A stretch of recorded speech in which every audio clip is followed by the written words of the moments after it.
asalaamaaleykum maa ngi nuyu ku nekk toon sa tab di nuyu kilifa diine ak kilifa aada yi di nuyu waa Sénégal di nuyu ñëpp dafa mu métti lool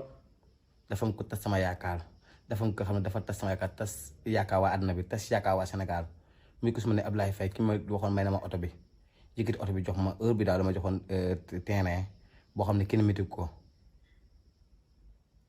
mu jox ma terrain bi suba mun ma naa ko méttee gannaaw suba mun naa ko méttee ba tey ba sànq ba kay terrain yi delluwaat na si loxoom.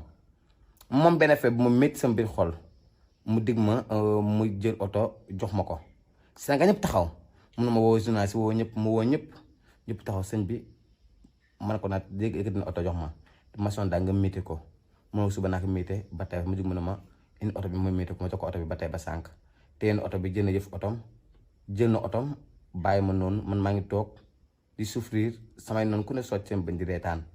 an oto bi suba man ne oto bi dafa def li dafa def laa man nag waa Sénégal waa àdduna bi oto bi nag gisuma oto bi sa Ablaye ma meen oto nangu na oto bi jëlaat na oto bi dama bëgg nga diggu ma Sénégal nit booy may nit danga koy may mu nekk amul mu nekk naturellement si yow comme bu mu nekk bës ndax bës kenn ko xëccu bës da nekk naturellement si yow nit ne booy def lu baax te yàlla tax danga koy def si naturellement nit ki xam nga tey ji man nit ku yëkkati oto jox ma dinaa ko si ba Sénégal xam ne kii moo may oto ko defal lu baax boo ko wax bu lim sono dara si boole kon boog oto bi nga doon wax di nangam nag oto boobu sëñ Ablaye Faye bës la bëggoon du ma la sëñ Ablaye Faye ndax du sëriñ ndax sëriñ dëgg du def bu ñu jox oto na woo caméra woo nangam sëriñ dëgg bu la def day def te yàlla tax yow mi nit ki si boobam yaa mën a toog si télé bi toog fenn toog média ne leen di may na ma oto nangam ndax kooku danga koy sargal kon sëñ Ablaye nangu na oto bi jël na oto bi di wax waa Sénégal nag fu mu toll nii première partie la dama bëgg ngeen demee ko ngeen paas ngeen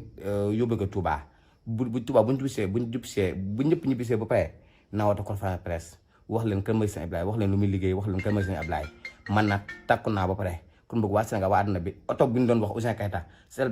ki ma may oto bi nanguwaat na oto bi dégg naa si wéewu ba dégg naa oto bi moomu ko